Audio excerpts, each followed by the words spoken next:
Spotlight eye makeup. Spotlight মানে কি বলতো? দেখবে কোনো স্টেজে কোনো পারফরমেন্স যখন হয়, যে মেইন লিড ক্যারেক্টার রয়েছে তার উপরে একটা লাইট পড়ে না, যাতে করে সে হাইলাইট হয়, সেটাকে কিন্তু স্পটলাইট বলে, রাইট? তাহলে এখানে স্পটলাইট যখন আমরা ভাববো আইজের বেলায়, তখন দেখো চোখের উপরে লাইটটা কোথায় পড়ে, ঠিক যেখানে আমাদের আইবলটা আছে একটু উঁচু মতো থাকে না, সেখানটায় আমাদের কিন্তু স্পটলাইটটা পড়ে। তাহলে ওর কোথায় হবে স্পটলাইট? ঠিক এই জায়গাটায়। বোঝা গেল?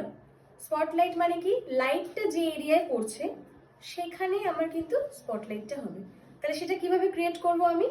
এবারে আমি ধরো কনসিলার নিলাম। সবসময় আইজের উপরে চেষ্টা করবে লিকুইড কনসিলারের উপরে কাজ করার। আই কনসিলার যেটা ইউজ করবে সবসময় লিকুইড। ক্রাইলনের যে বেসটা আছে প্যালেট থেকে, সেটা আইজের উপরে যতটা না দিয়ে পারবে ততটাই দেবে না। কেন বলছি? কারণ ওটা না কেকি হয়ে যায়, বড্ড কেকি হয়ে যায়, কালার এক জায়গায়